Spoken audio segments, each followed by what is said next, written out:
Yeah. Oh, now. Hello, I'm Larry Katz. I'm Jorgy Cruz. I'm Adam Fischer, and you're watching the Break It Down show. Yeah, this is a great thing. And I think Tony Alvarado is going to join us here in a minute. The other day, Tony and I got to go to a film festival in Hollywood because we're fancy. And we got to see this film. And I was so glad that your guys' short documentary was joined in with some of the other ones that we saw, because I was really looking forward to it. A lot of the heart of our show is in music. We got combat, we got spy stuff. But music has always been a big thing. We've had Sly Stone on the show and just all kinds of really, really incredible people. And so the ability to talk to these amazing artists, whether they're J.R. Robinson, who's drummed on everything from Rock With Me from Michael Jackson to everything, Shaka Khan. You build up this body of work, and then you look back and you're like, oh my gosh. And then there's someone like Larry who's like, yeah, I did that for a quarter century, and you realize just all of these amazing conversations.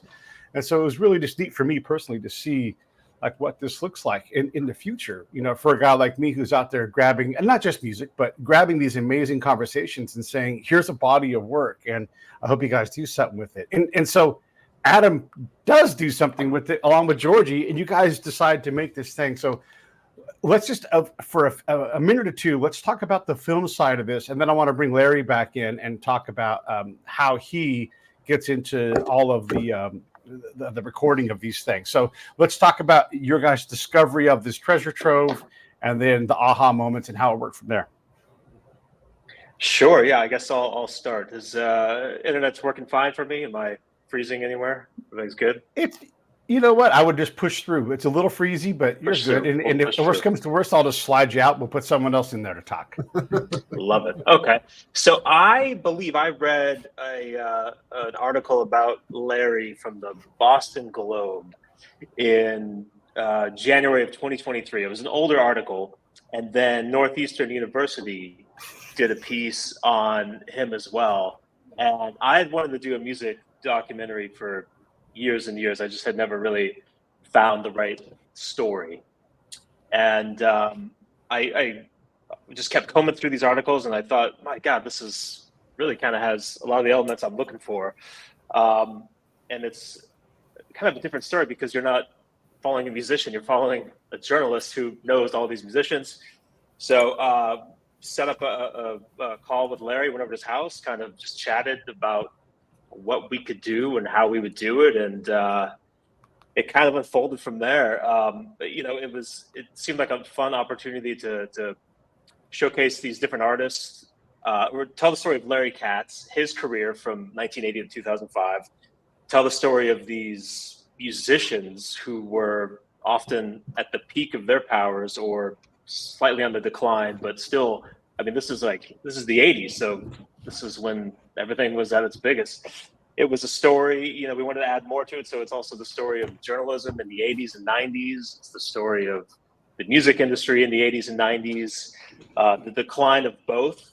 It's a story of technology, and it's my favorite element. It's the story of the underdog, which, Larry is the ultimate underdog, and the Boston Herald is the underdog, and it just, everything just kind of worked out for us. And so we started, I think we met, and then a few months later, kind of started shooting. My initial concept was I wanted to do something kind of a little abstract. So I was like, it'd be interesting just to see the side of the phone call from the artist's point of view. I was like, that'd be great. Larry interview, and then like David Bowie, it would be like a cigarette just burning, one shot, and you hear David's voice, maybe some sunglasses on the table. And I did like a little mock-up, and I realized quickly that was extremely boring. So we pulled the plug on that, and we kind of landed where we are. But yeah, this whole thing came together pretty quickly. Jorgy and I kind of tag teamed this, and I think we filmed with Larry a few days at his house. We did one master interview. We did the recreations essentially in 2 days. We went to Goodwill stores around Boston, borrowed furniture from Northwestern University, shot in an empty ballroom, and then it all just kind of, I've never really had a film sort of come together as easily as this one has done. I've done a few shorts in the past, and this one, it just seemed to click. I mean, credit to Larry and his tapes, but yeah, it worked out well. Loved it. Jorgy, what's your side of this tale? The whole process was horrible. No, I'm kidding. It was amazing because it's the first project that Adam and I worked on. We spend maybe 60% of the time that we're together talking about music constantly. So we're both very big fans. So when I came in and he told me like, hey, I have this story that I just started. When he told me about it, I jumped right in because I love not only the fact that we have all these tapes with Bob Marley and Nina Simone and all this great like legends. Miles Davis, my favorite artist. It's the story of Larry. Like Larry wasn't searching for any of this. It presented itself. He jumped in and became terrific at it as a bass player and then as a journalist. So I love doing that, and I love doing the reenactments too. I know they're being overdone a little bit lately, so we wanted to take a different spin, and I think it worked. We wanted to take people there to the Herald in the 80s, you know. Yeah, I was very impressed with the way that you guys handled the reenactments. That was one of the most, in my opinion, when I saw the short, that was one of the most. It was one of the coolest things that I could see. I thought you were really. I thought it was kind of inventive the way that you did it when I saw it. So I appreciated that from a viewer's perspective. Great to hear. Yeah. We love that. Yeah, we put it together pretty quickly. Like Adam said, we went to Goodwill a bunch of times, bought a bunch of like old everything, ashtrays, cups, anything we can find, and all of the vinyl records that you see there, they're our records. Like it's we both have a big vinyl collection, and then we printed a bunch of photos, and we kind of, you know. We went for it, and I think at the end it didn't look forced, it didn't look very staged. It just looked like, oh, maybe that's the Herald in the 80s, you know?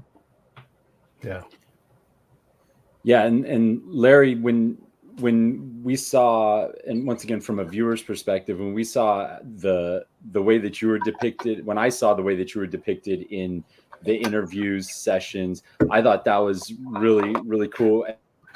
I could see that it seemed like that I was actually there, like kind of looking at from a wall. Was it always that you were in your office, or did you? I know that some of the times you did them in hotels, or what kind of environments did you do the interviews in mostly? Was it in person, in like rooms with the artists, or was it on the phone mostly? Well, it started out that I would do them all in person because I was writing for a small weekly newspaper in Boston. Then when I went to the Herald, it sort of shifted, and I'd say I probably did 75 to 80% of the interviews by the phone because the whole idea was to get the story in the paper, usually before an album dropped or before a concert was going to happen. So by necessity, we did it on the phone, and that was almost always done in the office of the Herald, which it's too bad that newspapers don't have offices like this anymore, but it's kind of like if you saw an old-time movie in a newspaper with desks and people typing next to one another, all this noise going on in the background, and you just kind of focused on what you were doing and did it there. And then, of course, when I did do things in person, yeah, a lot of time it was in hotel rooms, sometimes in restaurants over meals, and occasionally in some unexpected place. But when I was going through the archives in newspapers.com, I noticed that your name was like Larry Katz says, and it was like, you know, some kind of endorsement for a variety of entertainment things. And I mean, there's hundreds of these things. So when did you become a name that was bankable for another project where you could say, oh yeah, I'm Larry Katz, and then that actually meant something to I somebody? never knew my name was bankable. Let me look at my bank account. No, Yeah. I'm not to be perfectly honest, I'm not sure what you're referring to. So to me, I was just doing my job at the newspaper. At a certain point, after about 10 years, I became a columnist, and they put my little picture of me in the story. And I was on the radio for a couple of years, just doing these arts reports once a week and stuff like that. But, I don't think I have tremendous name recognition. Let me put it that way. Within the music industry, at a certain point, when you keep on hammering away and dealing with record companies and publicists and whatnot, they learn who you are. But that's really inside baseball. Yeah. Didn't you do movie reviews too, Larry, for a bit? Yeah, well, when I was starting out at the Herald, I was doing anything I could. I was a freelancer, and I was just desperate, number one, to make a living and to try to catch on. So whatever was available, I jumped at. And strangely enough, at the Herald, even though it was when I probably did my first article for them was in the summer of 1981, they had very little music coverage. The paper was a Hearst newspaper, and it was doing very poorly, and they were cutting costs. They were struggling to stay in business. And so somehow they made the incredibly stupid decision from my point of view, to not cover music. And this is in Boston in the early 80s. It was happening, man. There was just so much music going on here. All these great artists coming through, The Clash, Elvis Costello, The Pretenders, and, Bruce Springsteen, and the Herald was kind of ignoring it. So I couldn't fight the bosses. I was a nobody, just, looking to get an assignment. So they... I took whatever it was. I did travel stories, health stories, anything. And then at a certain point, of course, movies are very important, or I should say were very important to the newspaper business. Back in the day, if you can remember, they'd have all those movie listings and page after page of movies ads. Unlike the record companies, which very rarely advertised in newspapers. So movies were vital to the paper's budget. So and then in the old days, they would review every single movie that opened. So there was room there, and they said, can you review a movie? I said, sure, let's go.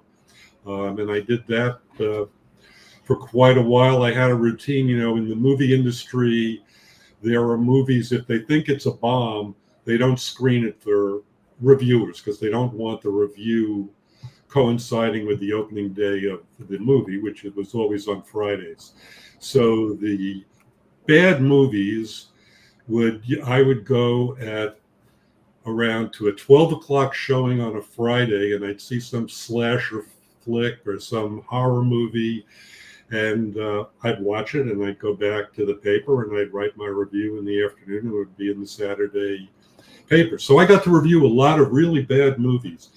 But it was fun. I loved it. And then eventually, but I was constantly hammering away at them and saying, hey, man, we should be covering music. This is something that's important. And eventually I convinced them. Actually, the first rock and roll show I ever covered for the Herald was Ozzy Osbourne at Boston Garden. And I was at home, and they called me up in the afternoon and they said, can you go and cover Ozzy Osbourne tonight? I'm like, sure, but why on earth, of all things, do you want me to cover Ozzy Osbourne? And they said, because there's a rumor going around town, and this followed the famous Ozzy allegedly biting the head off some bats. They said there's a rumor that Ozzy's going to come out on stage and throw puppies into the audience and he will tell them that he won't start the show until the puppies are dead. I said, this is not going to happen. I said, are you insane? What are you listening to? This is crazy talk. They said, we don't care. Just go to the show. So I went to the show. Of course, there were no puppies in sight, no bats, nothing weird like that. And I got my first rock and roll review in the Herald and kind of went from there. Tony? Amazing. I was just going to ask, so you were saying that the Herald was not covering music, but were all your intercity competitors covering music at the time too? Well, there were two major papers in Boston at the time, the Boston Globe and the Boston Herald. Actually, when I very first started, it was called the Boston Herald American, and they didn't change the name until Rupert Murdoch bought it late 1982 and changed the name got rid of the American part and made it just the Boston Herald. So yes, the Globe had extensive, lively music coverage. They went to everything. And so it was kind of a battle for certainly in the many years when I was starting out to try to compete against the Globe, particularly in getting access to these performers. Because if I would call up a record company or publicist and say, hey, I'd like to talk to Bonnie Raitt, they might say, yeah, she's not going to talk to you. She talks to the Boston Globe only. And I would just, hammer away. And almost in every case, I would prevail. There were certain people who I couldn't get to for years, but I was persistent and I kept at it, and I would get them. It was kind of like you said earlier about an underdog story. It was really an uphill battle for a while there. When did you reach that point? I mean, I know like when I book people here, if I book someone just like mind-blowing, I'm never surprised. I'm always shocked. Like, oh my gosh, Andy Summers just said yes. But it's not, because the show is a place where people will say yes to, you've built a similar thing where like, of course, Rick James is going to come and talk to me because I have all these other people that have talked to me that are Rick James's peers. When did you realize that was the case, where you weren't always just an underdog and you could punch above your weight, even if nobody knew who the hell you were? You could, your work had become bigger than maybe you. It's a two-way street when you do an interview, right? So people will talk to you, me, anyone, because they're looking to get something out of it themselves. Usually in the case of musicians, they're trying to get publicity. They want to sell tickets. They want to sell records. And coinciding with the increased coverage of music in the Herald and my increased visibility within the music industry, the paper was doing better overall. So when I first hooked up with the Herald, it was on the verge of going out of business. Famous story that Rupert Murdoch bought the paper at the 11th hour. They had told people there was negotiations going on, and they came in, the security came and they told everyone in the paper to get ready to leave, to pack up and go. They were going to lock the door. The paper was going out of business. And then all of a sudden, the deal got closed. Murdoch bought it, and it stayed in business. And over the ensuing years, I can't remember exactly what the circulation was in the early 80s, but it was maybe around the 200,000 daily mark. And then in the 90s, we surpassed 350,000 copies per day, which was still not as much as the Globe, which was doing 500,000 a day, but it was pretty decent, 350,000 copies a day. So people wanted to be represented in the Herald. They realized it was a good outlet for them to get the word out about whatever they were doing.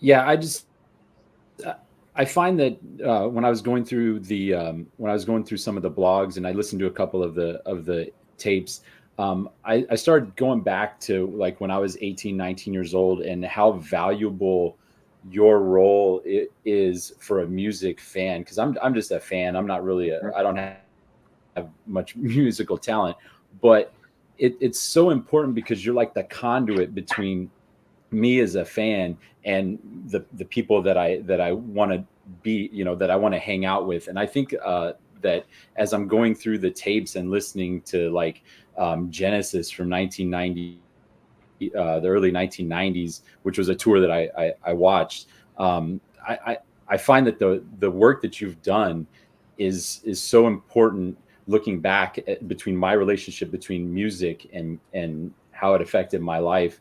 And so I think that having these tapes available to us and introducing us to them through the film is so valuable, and it just opens up so many opportunities for us to see these artists from a different view. Yeah, and the really sad part, I mean, I agree with what you're saying, that the journalists all over the country, the music writers, were conduits for all of this information and spreading all of this, letting people know what was going on with the artists, their records, their lives, their tours, and all of that. And now it's all gone to hell. It barely exists anymore. And that's really tragic as far as I'm concerned, not, as a journalist and just as a music lover. Like, I mean, think back when you had Rolling Stone magazine, and when you had Spin magazine, and if you were into hip hop, you had, The Source and these other publications, and it was a real lively scene going on with the written word. It's ironic to me that I've seen now, because of technology, we have the ability, like if you post a story on the web, you can get a link to the music. So when you're a music writer, back in the old days, of course, you're always striving for the impossible, which is to tell people what a record sounds like. Well, how do you tell someone what a music sounds like in words? You can't really do it, which is why so many music writers just resort to quoting lyrics or stuff like that, because at least that's concrete. And now we're in an age where if I was writing music journalism, I could be talking about a record and say, hey, hit this link and listen to it. And we can talk about, you'll know exactly what I'm talking about. But now that we have this technology, the journalism part of it, it's barely there anymore. Sad. Yeah. Can we go back to that day? I mean, there's so many other ways that we cover journalism, music now. If you journalism on YouTube, they bring in all kinds of incredible musicians and they have interviews. There's a different form. So there is some progress. But look, there's not as many music venues in Boston. There's not as many music venues in San Francisco. Right. It's pavilions, arenas, and bigger, right? And so if you're a smaller act, I mean, look, you were a small act guy when you first started. The places that you used to be able to play at, not only are they gone, no one even remembers them. They're so gone. Yeah, well, it's a good point. It's, whether it can come back, I don't know, because the music business has changed so much. So where we are today, where people stream. So that's what's going on. So the whole idea that we wouldn't have physical product, no LPs, CDs, tapes, whatever, it was inconceivable. Who could have imagined such a thing? Even when, you go back to when Napster came along at Northwestern University, where Adam and Jorgy worked. Interestingly enough, that was really the start of the downfall of the music industry in a certain way. But this guy, what was his name? Sean Fanning, was that it? Was the guy from Ring of Bell, yeah. I can't remember, but the guy who started Napster. But if you remember back, the thing about Napster was that you could copy CDs. That was the whole point. You were still looking to turn that music into something physical to play it. And now that it's gone, so not only did we lose the physical product, we lost all of this information that we no longer get. So who wrote the song? Who produced it? Who are the musicians on the record? You know, if you're a music freak and you love LPs, you love those liner notes. You read every word you can to try to find out more about the music that you're listening to, and you learn who all the players are, all these characters in the whole thing. Now you stream there, you don't even have a record cover barely. It's all very fleeting.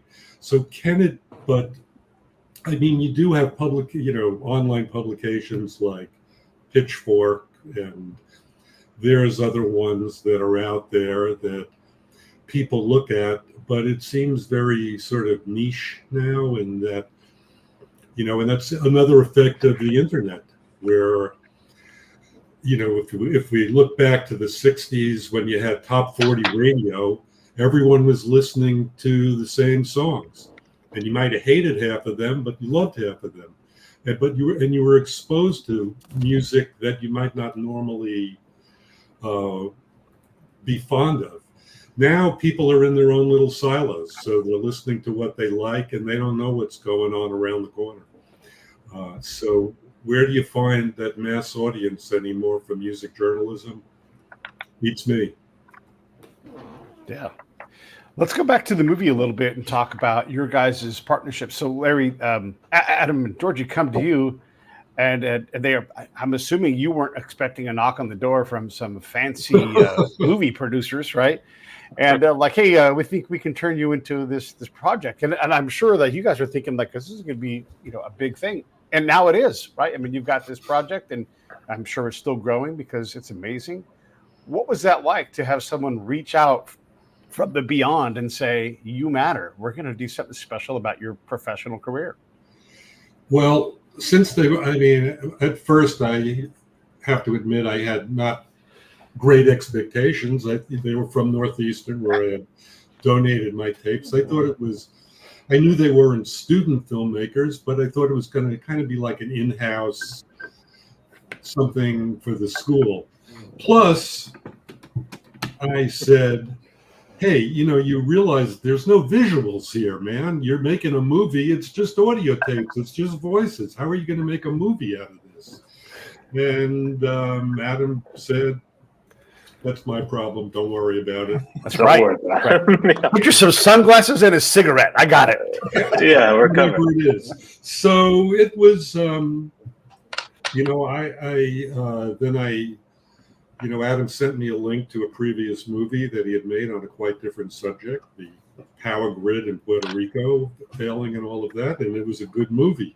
I said, all right, he knows what he's doing. This sounds, this could be cool. And of course, it's very flattering if, I imagine most anyone, if people came along and said, hey, we'd like to make a movie about you and your work, you'd say, wow, okay, great.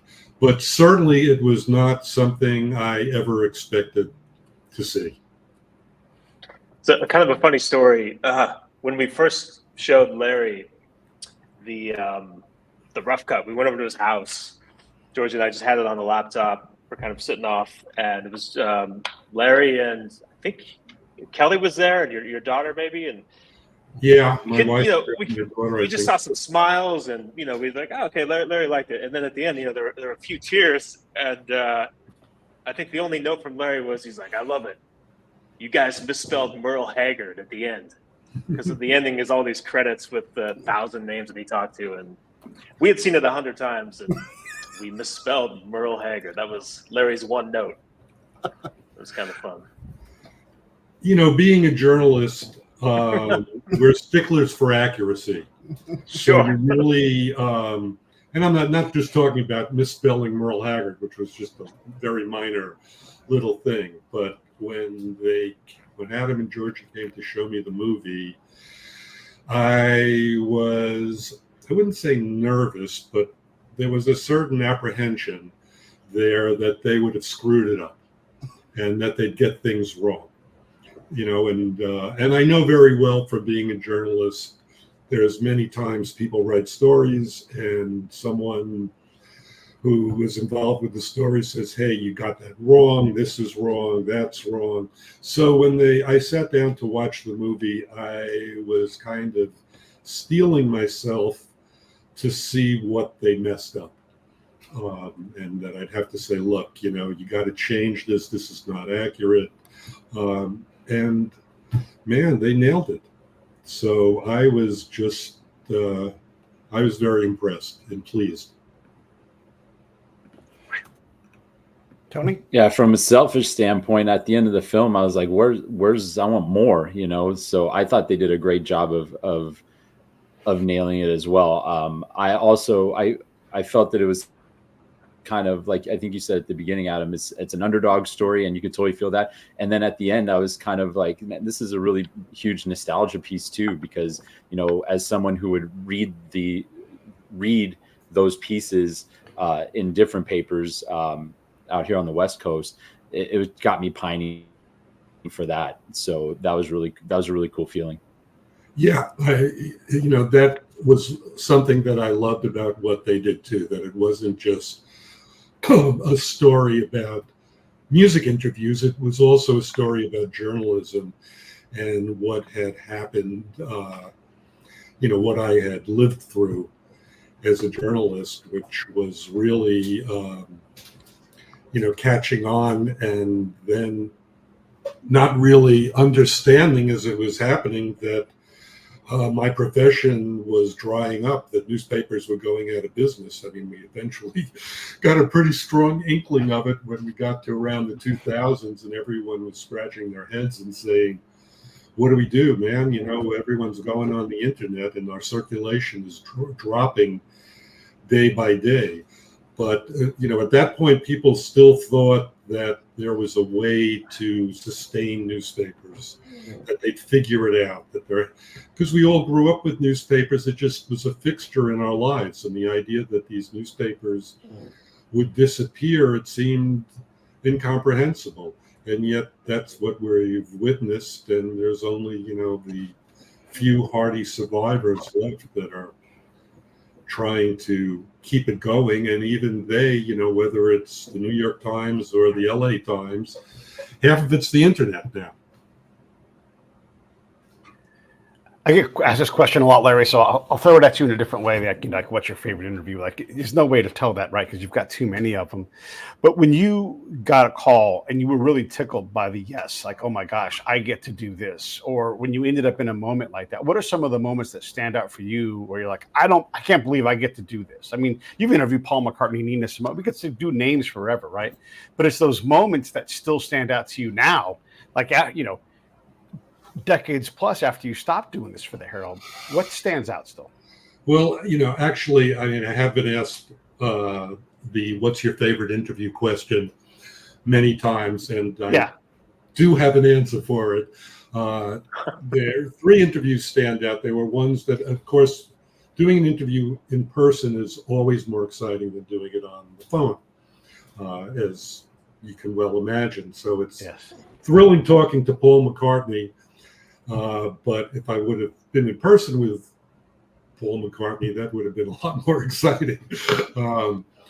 But the 3 that stand out, number 1 was Bob Marley, who I interviewed. I had been a journalist for all of 9 months.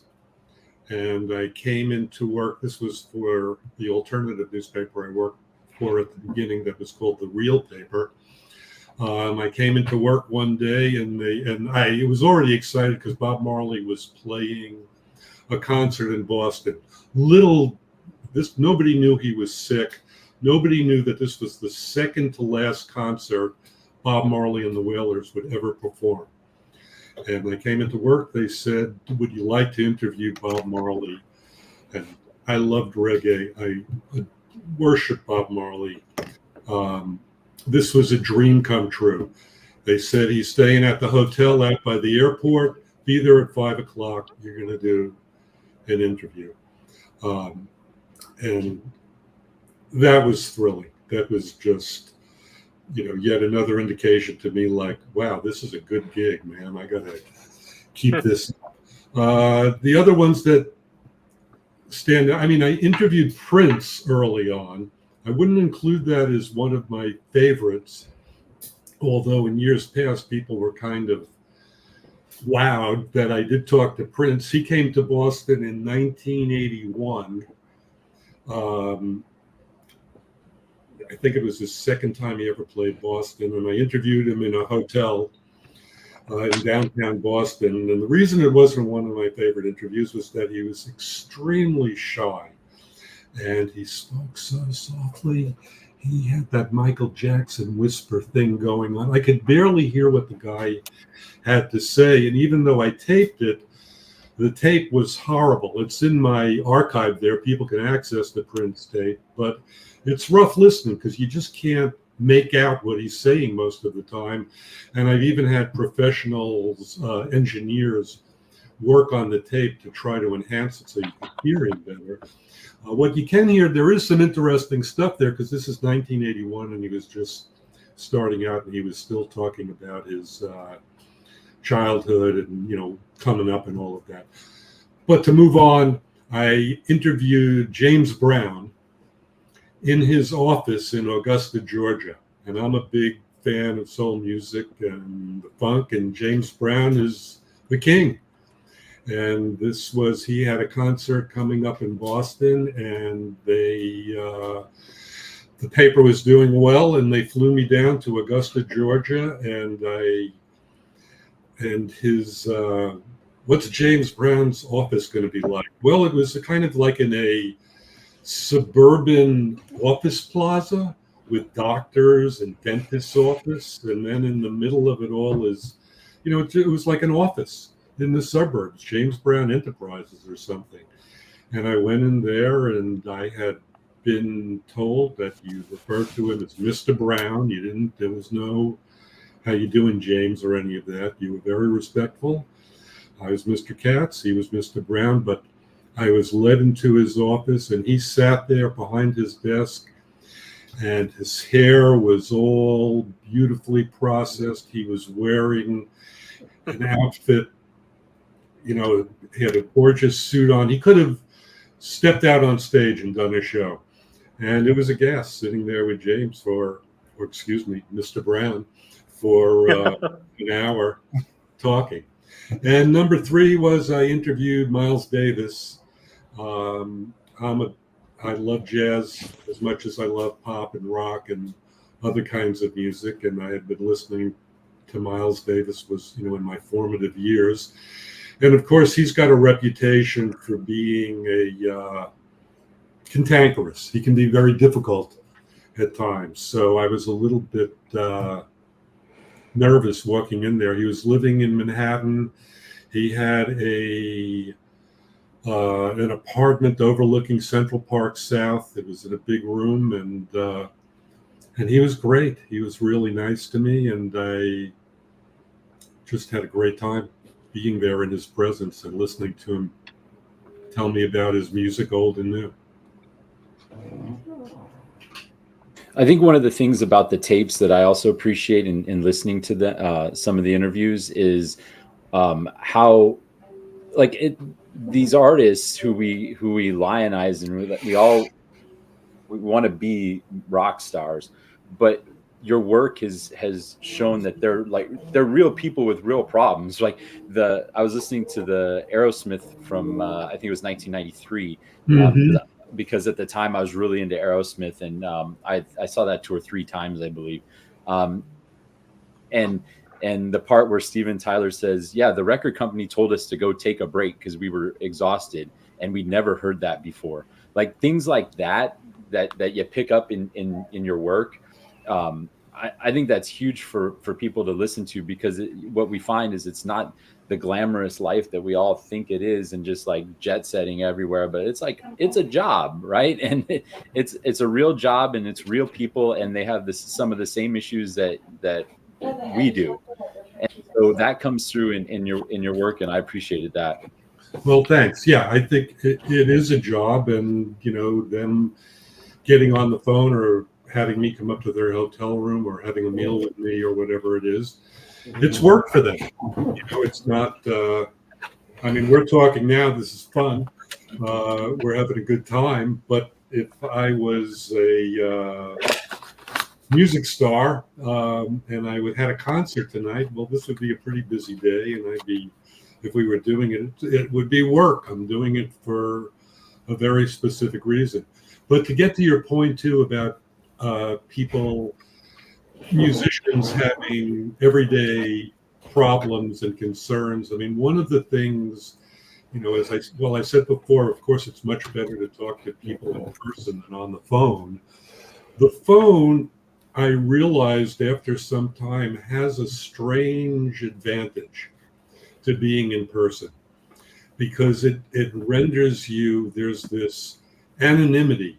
So the person on the other end of the line doesn't know who the hell you are, doesn't know what you look like, isn't judging you by what clothes you're wearing or anything like that. They're engaged in an activity that we're all very, very familiar with, talking on the telephone. And of course, as an interviewer, you have to establish a rapport with the person and have them feeling that you know something about them and you understand their work and you're very interested in it. And at a certain point, I think, they'd start talking and they'd forget who they were talking to and that it was an interview. They're just talking on the phone. And you could get some great stuff out of people because they're just sitting there yapping on the phone with someone who really wants to hear what they say. And of course, that's part of the art of the interview is to grease the wheels and to get people's mouths moving so they really spill. So, and on the phone, it can be, the right person. They can tell you quite a lot.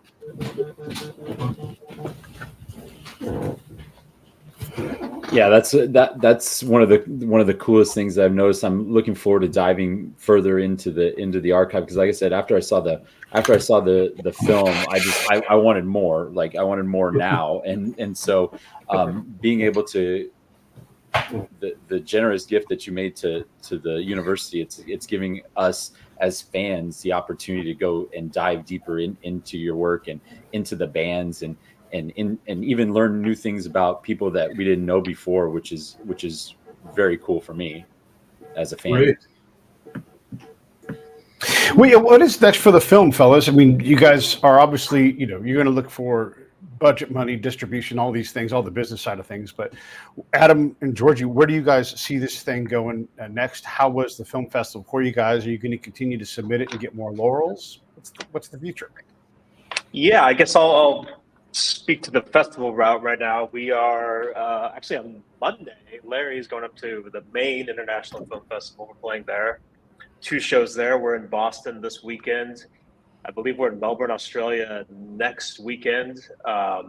We played in, I believe, 8 festivals so far, and I think we're just kind of ride out the festival circuit, and then we're kind of looking for distribution on this. I think it's just a good story, I've seen it. Yeah. Jorgy and I have both seen it probably, 100 times.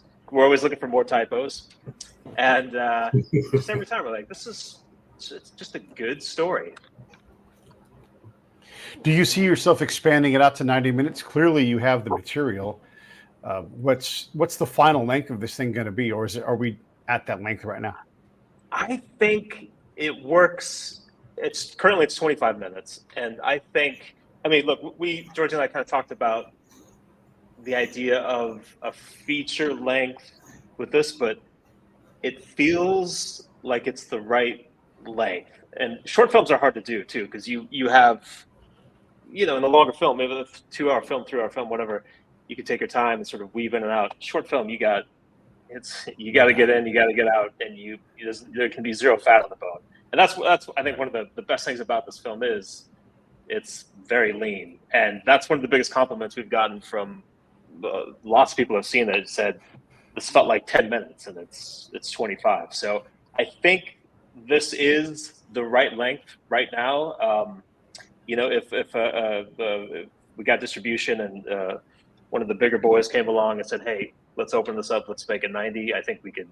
That's certainly a conversation, but we'd have to bring a few more elements into it just to sort of sustain that length.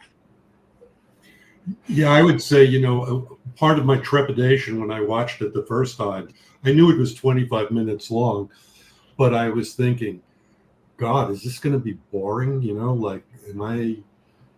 People going to want to listen to me and this stuff for 25 minutes. And that was part of my delight in the whole thing, was that, as Adam said, it just went by in a flash.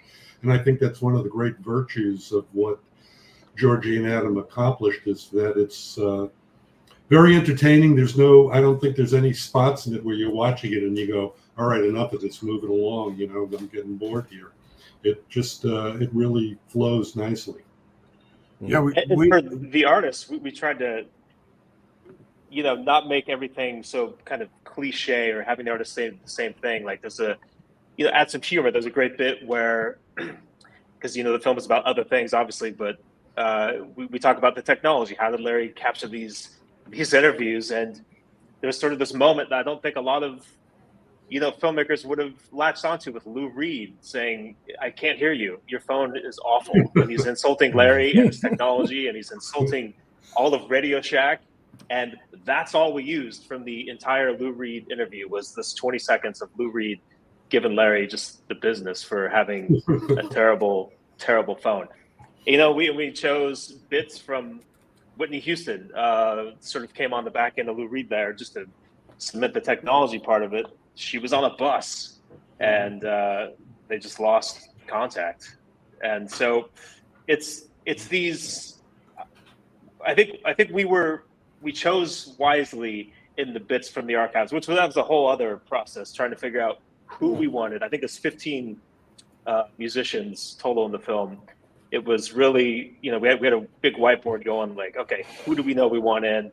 Who is kind of on the fringe? And then you would listen to the interviews or transcribe them, and sometimes they just didn't kind of fit what we were looking for. So that was probably the biggest puzzle, like trying to figure out who would represent Larry's body of work. And I my favorite, Jorgy and I were both our Lord Saviors, David Bowie. So we put him in, and he just starts. I love how Larry starts the conversation with, he goes, first of all, I think David called you Larry, which is, that's unbelievable. This is David Bowie calling with his, signature voice. And just the fact that out of the gates, Larry, you just kind of, you didn't insult his album, but you said, that's a weird record you made. And then it was this just beautiful 45-minute conversation. And Larry tried to get him off the phone, and David just keeps going, oh, one more thing. And I was like, oh my God, this is, it's just, so I've kind of lost my point there, but yeah, I think picking those artists, picking these little moments where it wouldn't seem like the typical story, that's kind of what we focused on. Well, we got to ask the question. I guess I'll ask Jorgy first. What got away that you needed to be in the movie, but there's just no way to make it fit? Because you know how it is. There's just all these wonderful gems, and it just doesn't work, right? So what hurts the most? So mostly in post-production, what I did, aside from like color grading and technical stuff, is that I built those little kind of pods of each artist, and we had to get rid of a lot that I had ready that I just loved. There was a great interview with Alanis Morissette that I loved. I just loved it. And then you see the edit, you go like, this has to go away. And then we got into this like same wavelength, Adam and I, of just like taking off all the fat from the movie. We got down to taking half a second here, a second there. That's why it's so tight, because like we talked about being a longer piece. I can see this being even, a 3-episode docuseries, 35 minutes each episode. The thing is that there, you're gonna need to interview Mick Jagger. You're gonna need the big guns. That's the tricky part of it, yeah, for sure. Yeah, but let's say you can get Mick Jagger, you can get McCartney, you can get whoever's left that from the. I mean, obviously you can't get Miles, you can't get Nina Simone, but you can get a lot of people that are still around. You can get Adam Clayton; he's been on your guys'. He's on that list. So let's say you can get those guys. Does that change the nature of the film? Does it have like an A line, B line kind of story where we're talking about Larry's career, but also the celebrity side of maybe they don't remember Larry because they've been interviewed a million times, but maybe they do. Yeah, I mean, if we can get all those people, we start pre-production tomorrow. Yeah, let's do it. Good idea. Good idea. All right, I'm a producer now. Yeah, I'm not even kidding. We I'll actually, start calling people. We actually tried to. I think we were trying to get Peter Wolf for why not? Yeah. So we thought about adding journalists from the Globe to kind of talk about this, musicians that Larry had interviewed, and at the end of the day, there was almost no room for it. It felt like this could stand on its own, and obviously we would have loved to have it, but I think it just kind of works without it. Yep. Yeah. Let's just be clear. The movie is a gem how it is right now, but there's always aspirations. So is what I'm hearing that you guys have this project, you're going to run it through the rest of the cycle, look for some distribution, and then this thing's done, we're on to the next thing. Is that what I'm hearing? That's showbiz, man. I know it. Keep on moving. Keep on moving. Yeah. And then Larry, what's next for you with this project? And will you be a docent at your archive and walk people around with a nifty red vest on and talk people about your life? I am sure no. One of the great things about the presence of the tapes in the archive is every bit of it's on the internet. It's all accessible to anyone, anywhere in the world. So there's really no need for me. The physical aspect of the archive is not, it's great that the tapes are there or whatever, but it's even more important that anyone who has an interest in any of the people that I spoke with, and there are almost exactly 1,000 interviews in that archive. And of course, while there's many with famous people, superstars, there's also a lot with musicians that are, you call them cult artists or whatever, that have an adoring fan base who would love to hear this stuff that you might not expect to find there. So it's not just big names. There's a lot of stuff there. And so the great thing is that it is accessible to anyone with internet access. I do hope that the archivists at Northeastern are adding to it, and we're improving things and adding more material. We're looking to put copies of all the stories that I wrote with the interview, so you could listen to the interview and then read the resulting article, what turned up with. Then we'd also like to have the transcriptions of the whole interview. I mean, one of the great things about the listening to the interviews now is that it's completely unedited. All of this stuff that's there, none of it was meant really to be heard by anyone but me. I was just doing it so I could complete my job, which was to write a story for the newspaper.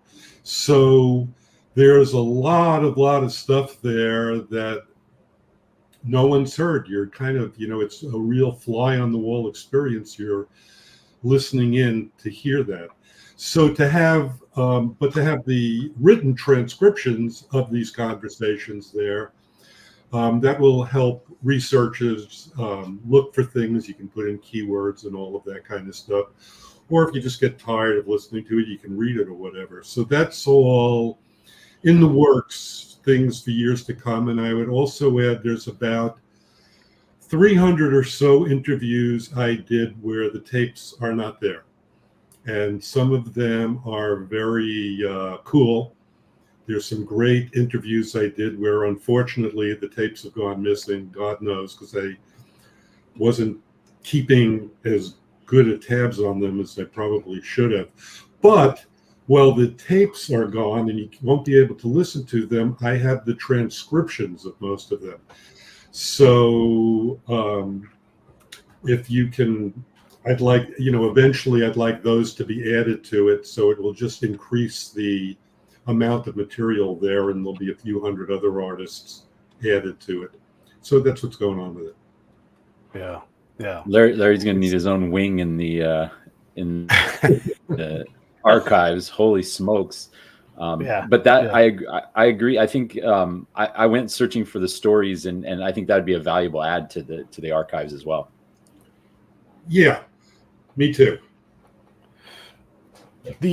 Along the way, you book things, they don't work out for whatever reason. There's been a couple of times on our show here where I've booked a guest, they've literally passed away before we could even get to the actual recording date. So are there any big, like, oh, this one got away and I wish we could have, if I would have known, I would have tried a little harder before so-and-so passed, whatever. Are there any of those that you have regrets on, not maybe pushing the accelerator a little bit and being a little more forceful?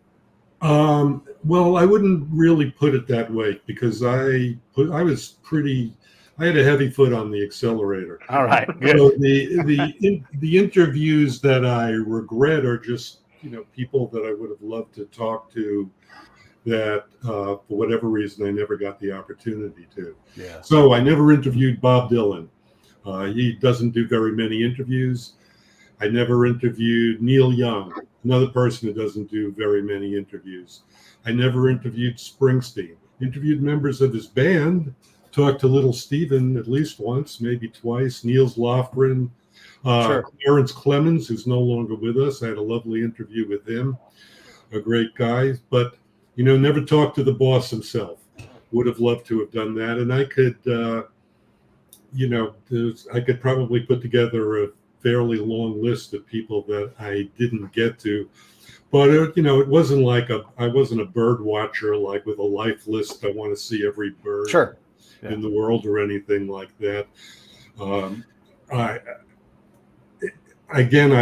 was doing my job, so could I have gotten a Bob Dylan interview? Well, damn, that would have been, my bosses would have liked that. Everyone would have been happy.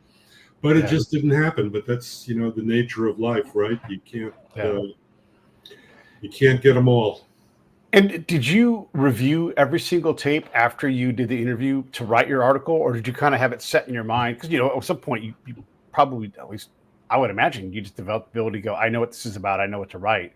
And other than screaming through and get some quotes out of it, did you actually screen these things afterwards, or some of these things completely unlistened? Yes. I mean, that was the least fun part of the job. To not only to listen back to it, but I would, sit at my keyboard and transcribe the interview. So this was, nowadays they have digital transcription, things which will do it for you.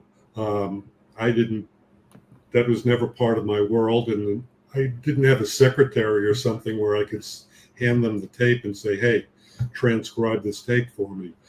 And a lot of times, particularly, when you're dealing with music and musicians, a lot of names come up and things that people don't really, they won't spell it right. They're not going to understand who it is or what the significance is. But I did, because I did the damn interview.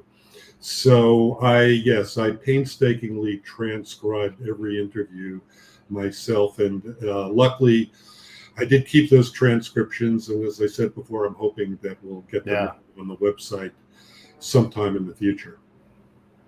For anybody watching, I'm going to put the link up for the archives. Anybody can go to these things. There's also a Spotify playlist. Just type in Katz Tapes, you'll find all that stuff. But over yonder, you see that link right there? That's it. And it's real simple. Just thekatztapes.library.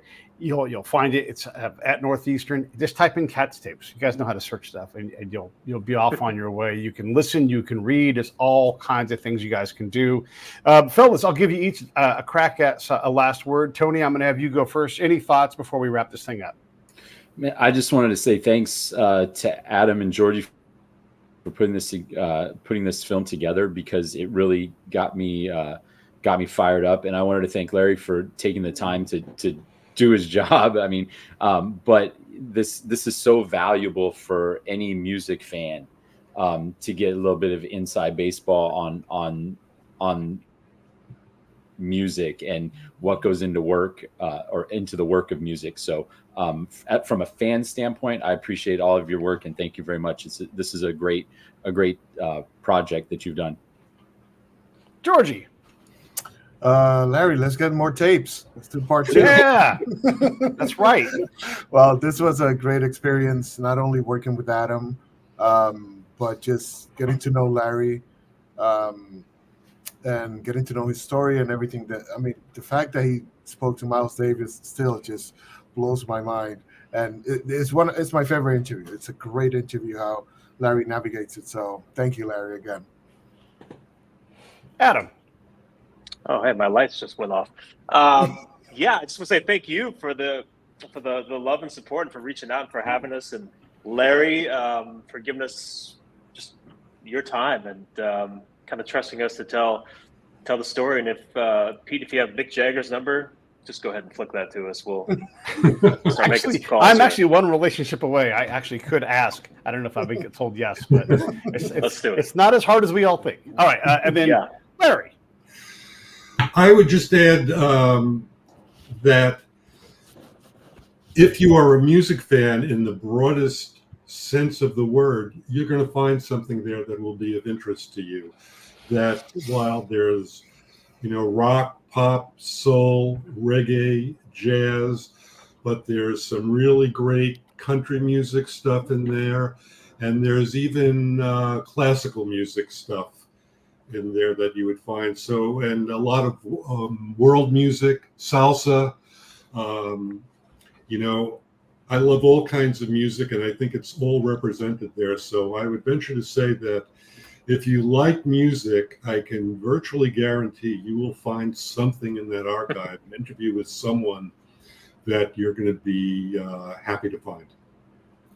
There you have it. All right, let me roll these credits, fellas. I'll say goodbye to you all in a second, as soon as we get offline. Hey, thanks for watching the show. I really appreciate it. Right here, you can subscribe. Please do that. It makes the show grow. Hit that notification bell so you know which incredible guest is coming up next. Down below is the PayPal link. You can put a small subscription in. That is an enormous help. All that money goes right back into the show. And then right up over here are the next episodes you should listen to, curated by yours truly. Thank you so much